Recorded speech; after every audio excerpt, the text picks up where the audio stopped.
안녕하십니까. 신인균의 국방TV 시큐리티 뉴스입니다. 자, 오늘도 우크라이나 전황 알려드리겠는데요. 드디어 우크라이나군의 예비부대, 바로 전차부대들이 등장했습니다. 3전차여단, 그리고 4전차여단, 이런 것들 도대체 어디 갔어? 개전 초에 벌써 2달 전에 이 예비군 동원해서 편성해가지고 T-72 전차 나눠줘서 편성했는데 이게 도대체 어디 있는 거야? 라고 생각했는데 돈바스에서 나타났습니다. 무려 3개 기갑여단이 동시에 나타났는데 전차가 300대가 넘고요. 장갑차, 또 포병대대 해서 아주 강력한 부대인데 이 부대들이 어떻게 움직여서 어떤 작전을 취할지 한번 예상해 보도록 하겠고요. 그리고 핀란드, 스웨덴이 나토 가입 신청서를 제출한다고 합니다. 러시아 큰일 났네요. 완전히 지금 바뀌고 있는 이 돈바스 전황 알려드리도록 하겠고요. 자, 그리고 들어가기에 앞서서 제가 하나 수정하겠습니다. 오늘 아침에 제가 여러분들께 러시아군의 총참모장이 이지움 축선의 최고 지휘부를 찾았다가 포격을 받고 부상을 입었다, 이렇게 엉덩이와 허벅지에 이제 파편은 상을 입어서 그 이제 응급수술하고 모스크바로 급히 후송되었다라고 말씀을 드렸는데, 이게 우크라이나 총참모부에서 방금 이거 사실 무근이다, 사실과 다르다, 이렇게 정정 발표를 했어요. 왜냐하면 이 원천 소스가 CNN이 우크라이나 정보 당국자를 인용해서 보도를 하는 바람에 CNN 같은 대언론이 보도를 하니까 지금 전 세계에서 이제 일파만파 퍼졌고, 저도 그걸 받아 쓴 내용인데요. 너무 사태가 커지다 보니까 우크라이나에서 좀 부담스러웠는지 그건 사실이 아니다 라고 하면서 이 총참모장은 포격 직전에 현장을 빠져나갔다 라고 이야기하고, 포격 후에 그러나 전혀 성과가 없는 게 아니고 이 러시아군의 서부 군광구 전자전 국장 안드레이 시모노프 소장이 전사했고요. 이 포격으로 인해서. 그러니까 장군 한 명 죽었죠. 또 총참모부 직할의 공수군이 있습니다. 그 공수군 참모장이 또 죽었는데, 이 공수군 참모장이 상급 대령인지 아니면 소장인지는 아직 밝혀지지 않았고요. 그 외에 장교들이 다수 죽거나 부상을 당했다고 우크라이나 총참모부가 밝혔습니다. 이렇게 정정해드리도록 하겠습니다. 자, 첫 번째 소식 들어갑니다. 신인균의 국방TV 구독, 알림, 좋아요 눌러주십시오. 러시아가 흑해함대 기함 모스크바함을 잃은 지 보름 만에 또 2척의 전투함을 잃었다는 소식입니다. 작은 배를 보내면 안 걸릴 줄 알았나 봅니다. 개전 초에 러시아가 압도적인 화력을 퍼부어 점령했던 지미니 섬을 오가며 병력 교대와 물자 수송을 담당했던 러시아 해군 고속 순찰정 2척이 우크라이나군의 드론 공격으로 격침되었다고 우크라이나군 남부사령부가 현지 시각 5월 2일 밝혔습니다. 남부사령부는 2일 새벽 오데사 남부 해역을 초계 중이던 바이락타르 TB2 무인 공격기가 러시아군의 랩터급 고속 순찰정 2척을 발견하고 대전차 미사일로 격침시켰다 라고 밝히며 랩터급 격침 영상을 공개했습니다. 러시아가 항만 방어와 특수부대 수송, 수색, 구조 및 순찰 등의 용도로 운용하기 위해 스웨덴의 CB90급을 참고해 개발한 프로젝트 03160 일명 랩터급은 길이 16.9m, 폭 4.1m, 배수량 23톤의 소형 전투함인데요. 워터제트를 탑재해서 최대 48노트의 속도를 낼 수 있고 병력 20명을 수송할 수 있습니다. 러시아는 랩터급에 장갑을 두르고 중기관총과 대전차 미사일, 휴대용 대공 미사일 등을 탑재해 흑해 지역 초계 임무를 부여했는데요. 이번 전쟁에서는 지난 3월 21일 마리우폴에서 우크라이나군의 대전차 미사일에 맞아 한 척이 격침된 지 한 달 반 만에 2척을 또 잃게 되었습니다. 우크라이나는 유지 능력이 되지 않음에도 불구하고 지미니 섬을 계속해서 점령하고 있는 러시아군에 대해 간간히 공습을 가하며 이들의 보급로를 끊는 데 주력하고 있는데요. 에드미럴 SN함 피격과 모스크바함 격침 이후 흑해함대의 활동이 크게 위축되면서 흑해 일대의 러시아군만 곳곳에서 얻어맞고 있는 형국이 펼쳐지고 있습니다. 애초에 이 전쟁이 시작을 할 때 우크라이나 군이 그들이 가지고 있던 유일한 전투함이죠. 크리바급 이 호위함을 자침시켰죠. 그러니까 흑해를 완전히 포기한 것처럼 보였는데 이렇게 흑해에서 대단한 전과를 거둘 지는 누가 알았겠습니까? 그래서 이 방공 호위함 한 척 대파 또는 침몰, 지금 러시아도 아직 공식적으로 인정도 부인도 못하고 있는 이런 상황인데요. 이런 상황. 그리고 러시아 전체 해군 전체의 넘버 2 서열 2위의 군함 모스크바함이 격침되었죠. 그리고 상륙함들 격침되고 또 대파되고 이랬죠. 그런데 이런 고속전까지 침몰해버렸습니다. 바이락타르 TB2 정말 대단하네요. 뭐 한 200만 달러 미만의 아주 값싼 이 비행기인데, 무인 비행기인데 여기에 웅타스라고 하는 터키제 대전차 미사일이 2발 들어가거든요. 아마 그걸로 또 이렇게 격침시킨 것 같습니다.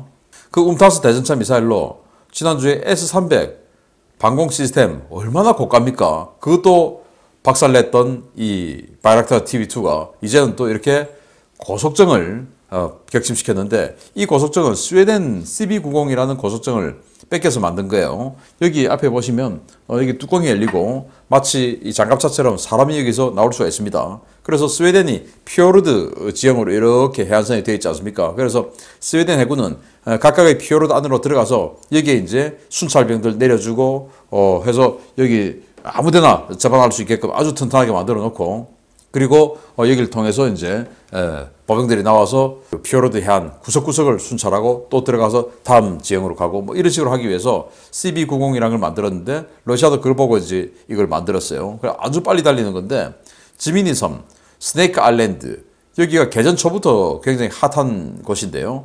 여기를 러시아가 점령했고 방어부대들이 가 있지 않습니까?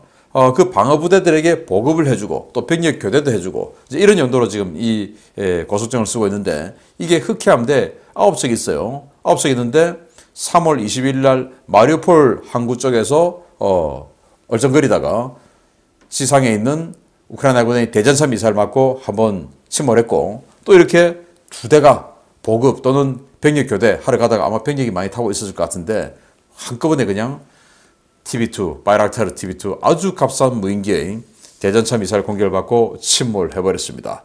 흑해에서 이제는 흑해의 제해권은 러시아가 갖고 있지만, 그 제해권을 갖고 있다라고 하지만 함부로 활동할 수 없는 희한한 상황이 벌어지고 있습니다. 제해권을 가진 것 같기도 하고 아닌 것 같기도 하고 참 이상한 상황이네요. 정말 우크라이나군 값싼 무기로 대단히 잘 싸우고 있습니다. 2번째입니다.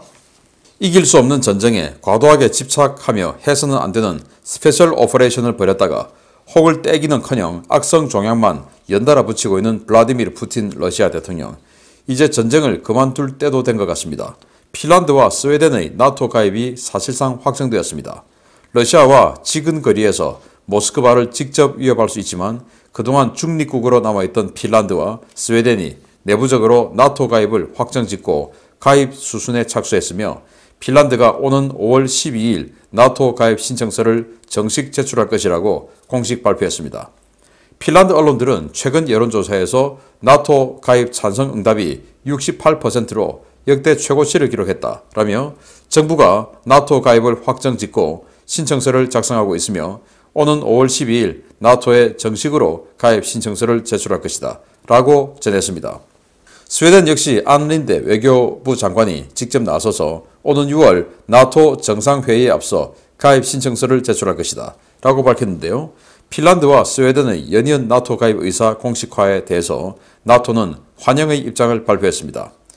옌스 스톨텐베르그 나토 사무총장은 현지 시각 5월 1일 벨기에 브뤼셀의 나토 본부에서 기자들과 만나 핀란드와 스웨덴의 나토 가입 결정을 열렬히 환영할 것이다 라며, 이들의 나토 가입은 30개 회원국 의회에서의 비준이 필요한데 절차가 빠르게 진행될 것으로 낙관한다 라고 밝혔습니다. 블라디미르 푸틴 러시아 대통령은 우크라이나의 일부 극단주의 세력을 문제삼아 악성 종양과 같은 이들을 도려내겠다며 스페셜 오퍼레이션을 시작했는데요. 애초에 성공할 수 없었던 돌팔이들의 집도로 핀란드와 스웨덴의 나토 가입이라는 2개의 종양은 물론 푸틴 본인의 암 악화까지 그야말로 트리플 임팩트를 맞게 되었습니다. 야, 핀란드, 스웨덴 그 엄혹한 냉전 시기에도 중립을 취해왔던 그런 나라들이죠. 그런데 핀란드가 F-35를 도입할 때 나토 가입하겠구나 라고 생각을 했죠. 왜냐? F-35는 미국이 동맹국 아닌 나라에 판매한 전례가 없습니다. 자, 그런데 이 나토 가입을 하려면 그래도 러시아 눈치도 좀 봐야 되고 이런 상황인데 지금 울고 싶은데 뺨 때려준 격 뭐 우크라이나 입장에서는 굉장히 지금 슬픈 상황으로 변해 있지만 핀란드 입장에서는 나토 가입을 하기는 싶은데 국민들이 반대가 좀 있어 이러던 차에 전쟁이 발생하니까 완전히 그냥 급물살을 타게 되고 68%가 찬성한다고 하니까 3분의 2 이상이 찬성하니까 이건 뭐 게임 끝이죠. 정치권에서는. 그래서 다음 주에 나토 가입 신청서 제출하고 스웨덴도 나토 가입 신청서를 6월 나토 총회 이전까지 제출할 것이다 라고 하니까 그래서 6월 나토 총회 할 때 이들이 일단 참석해서 가입 인준을 받고 싶다라는 거 아니겠습니까? 그런데 나토 회원국 30개 회원국에서 각각 의회를 다 열어서 그 의회에서 가입 인준을 또 해줘야 돼요. 왜냐?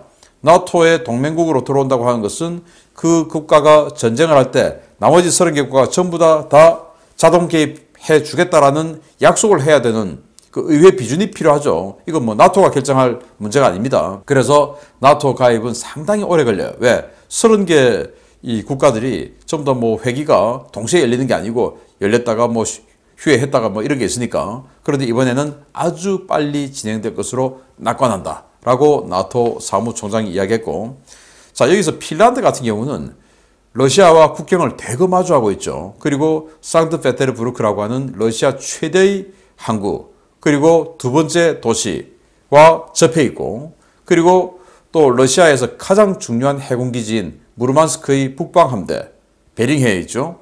거기와 바로 그냥 뒤에 붙어 있는 이런 지역이기 때문에 러시아로서는 이 핀란드가 나토에 가입하는 것은 정말 뭐 발트 3국 이런 것보다도 더 강력한 데미지가 아닌가라고 생각을 하고요.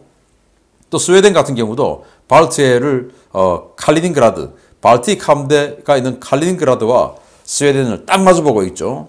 이런 이 스칸디나비아 삼국이 이제 노르웨이에 있는 뭐 진작에 나토였고, 그 나머지 스웨덴과 핀란드 같은 이런 국가들까지 이제 나토에 가입을 하게 되었으니 러시아 입장에서는 이번 이 오퍼레이션이 이제 작전도 있지만 수술이라고도 할 수 있죠. 그래서 이번 자기네들은 특수 군사작전, 특수 수술한다고 우크라이나에 있는 이 뭐 극성 민족주의자들, 나치라고 하는데 그들을 도려내겠다고 해가지고 우크라이나라는 암이 훨씬 더 커져버렸고 러시아 입장에서는, 그리고 핀란드와 스웨덴이라고 하는 엄청나게 잘 사는 이 선진국 국가가, 돈도 엄청나게 많은 국가가 나토에 가입해버리는 이런 또 다른 암이 생겨버렸고, 자기 자신도 지금 푸틴 갑상선 암 때문에 지금 수술한다고 하지 않습니까? 암의 트리플 임팩트를 맞아버렸는데 어쩝니까? 빨리 이 전쟁 그만두고 자신의 암치료, 갑상선 암치료 전념하는 게 어떨까라는 생각이 드네요. 세 번째입니다. 큰일 발생했네요. 그동안 돈바스 어딘가에 있을 것이라고만 추정했던 우크라이나군의 전차부대가 드디어 움직이기 시작했습니다. 현지 시각 5월 2일 우크라이나군 최소 3개 전차 예단으로 구성된 기동부대가 세베로도네츠크의 러시아군을 강타했다는 소식입니다. 우크라이나군이 그동안 예비대로 아껴왔던 3개 전차 예단을 돈바스 전선에 동시에 투입하며 러시아 제5연합군과 제41연합군의 공격부대에 역공을 피웠다고 복수의 오신트 소식통들이 전황 데이터를 종합해 현지 시각 5월 2일 리포트했습니다. 세베로도네츠크에서는 경보병 부대인 제79 공중강습여단이 러시아군 4개 대대 전술단을 상대로 방어전을 펴고 있는데요. 5월 2일자로 이곳에 제17전차예단이 진입했고, 이어서 제4전차예단과 제3전차예단도 차례로 축차 투입되기 시작했습니다.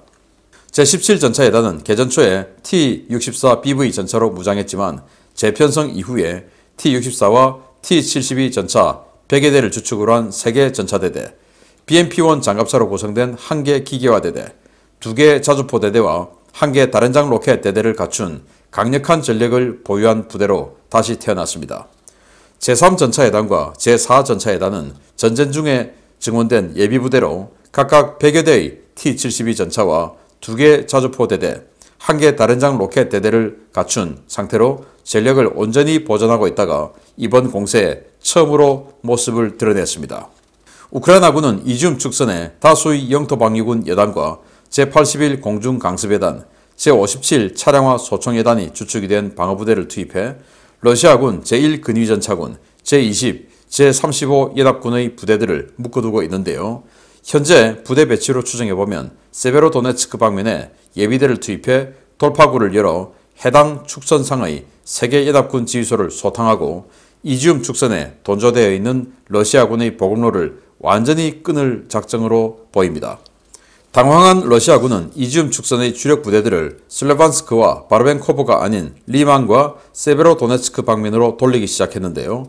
과연 우크라이나군의 이번 공세가 정말 돌파 시도일지 아니면 다른 작전을 위한 기만술일지 전황을 좀 더 지켜봐야 되겠습니다.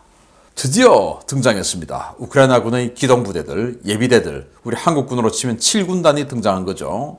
자, 지금 전선에서 우크라이나군이 계속 방어만 하고 있었어요. 마치 북한이 전면 남침하면 휴전선에 있는 우리 보병사단들이죠. 뭐 제일 좌측으로 1사단, 뭐 25사단, 또 5사단, 뭐 6사단, 3사단 이런 7사단 뭐 이런 우리 그 보병사단들이 북한군의 대규모 공격을 휴전선에서 막아냅니다. 그래서 막아내고 북한군의 예봉이 꺾였다라고 판단이 되면 그 군단 예비사단들이 치기 시작하죠. 그 군단 예비사단 예를 들어서 1군단 같은 경우에 9사단 지금 이제 편제가 바뀌어서 지금 사라지고 없지만 과거에 6군단 같은 경우는 26사단 뭐 그리고 뭐 이런 식으로 또 과거에 5군단 같으면은 8사단 이런 식으로 이제 예비부대가 치고 들어가고 그 예비부대가 북한군을 완전히 그냥 무력화시키고 있으면 그때부터 7군단이 확 치고 올라가서 평양으로 들어가는 이제 이런 작전이었고 이제는 우리 편제가 국방개혁으로 바뀌어서 대부분의 예비부대들이 사라지고 서울 중심의 이 30사단 아직도 있죠. 그래서 30사단이 개성으로 치고 들어가고 그리고 나머지 부대들 이 7군단에서 뭐 수기사, 8사단 11사단 그리고 뭐 이런 부대들이 그냥 치고 올라가 버리죠. 그 7군단이 지금 우크라이나판 7군단이 등장한 겁니다. 여태까지 전력을 딱 보존하고 있다가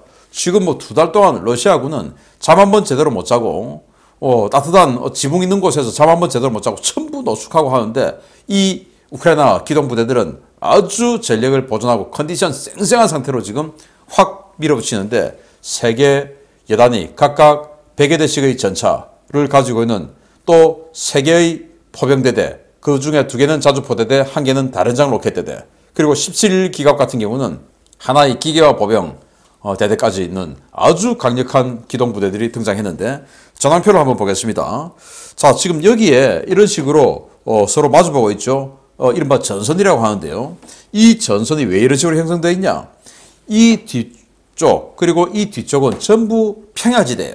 그런데 여기만 지금 이렇게 생긴 이 형상의 이 전선만 나름 산악지대 그러니까 뭐 우리처럼 이렇게 아주 높은 산악이 아니고 그냥 구릉인데 여기에 숲이 아주 우거진 산림지역입니다.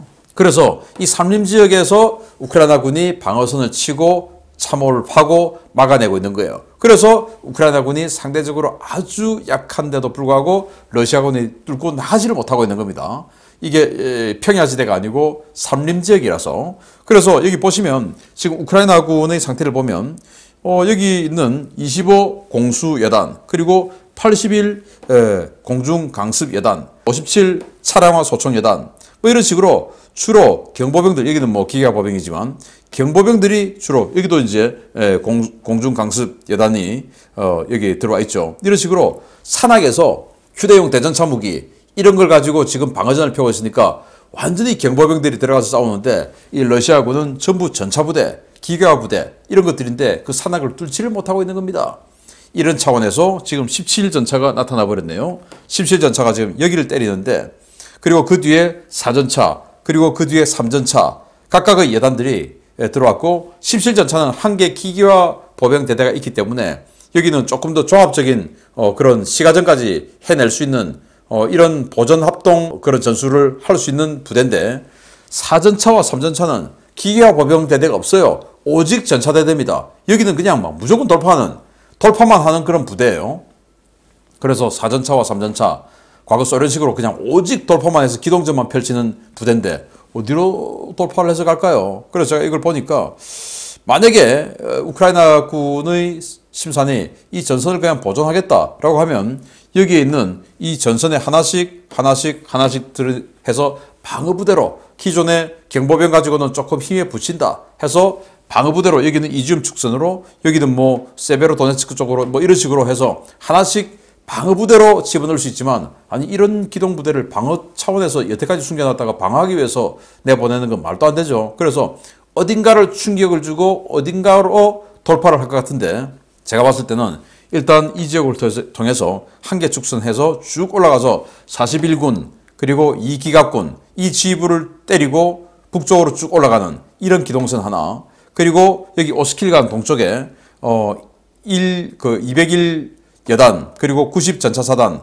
지휘부 90 전차사단 해봐야 지금 다 무너지고 2개 BTG밖에 안 남았어요. 사단 이름은 사단이지만 이런 거 때려버리고 오스킬강 동쪽으로 해서 쭉 올라가서 20군의 지휘부를 때리고 해서 완전히 2개 축선에서 러시아군의 보급로를 확 끊어버리면 이 이지움 축선으로 들어와 있는 22개 러시아군 BTG가 완전히 포위되는 상황이 되어버리죠. 이쪽은 이제 하르키우에서 들어와서 북쪽을 지금 어차피 지금 추이부 쪽에서 잘라 먹었으니까 이 축선에서 들어오는 이 보급 그걸 20군과 2군 여기를 때려버리면 완전히 그냥 이 중간에 있는 이 22개 BTG 그리고 여기에 있는 19개 BTG들 완전히 그냥 아웃되는 겁니다. 그래서 이런 큰 포위 선멸전 돌파전을 하기 위해서 정말 전쟁 이후 2달여 만에 이 기동부대 3개를 보여줬지 않을까 생각을 하고 그리고 지금 또 기동부대 2개가 또 더 있어요. 한 개는 1전차 여단 하나는 5전차 여단인데 5전차 여단은 오데사 쪽에서 출발했으니까 아마 헤르손 쪽에서 예비부대로 지금 어딘가에 있을 겁니다. 근데 1전차가 어딘지 몰라요. 우크라이나의 수도인 키우 인근에서 싸웠는데 그거 다 재편성하고 분명히 지금 재편성 마쳤겠죠. 그리고는 어딘가에 있을 텐데 제 생각에는 하르키우 쪽에서 뭔가 또 기동전을 펼치는 용도로 예비로 지금 숨어있지 않을까라고 생각하는데 이 3개 기갑 여단이 동시에 출현한 이 상황 도대체 어떤 결과를 내줄지 기대가 됩니다. 러시아 정말 큰일 났네요. 계속 여러분들께 알려드리고 분석하겠습니다. 신의균의 국방TV, 군사TV 구독, 알림, 좋아요 눌러주십시오. 마치겠습니다. 감사합니다.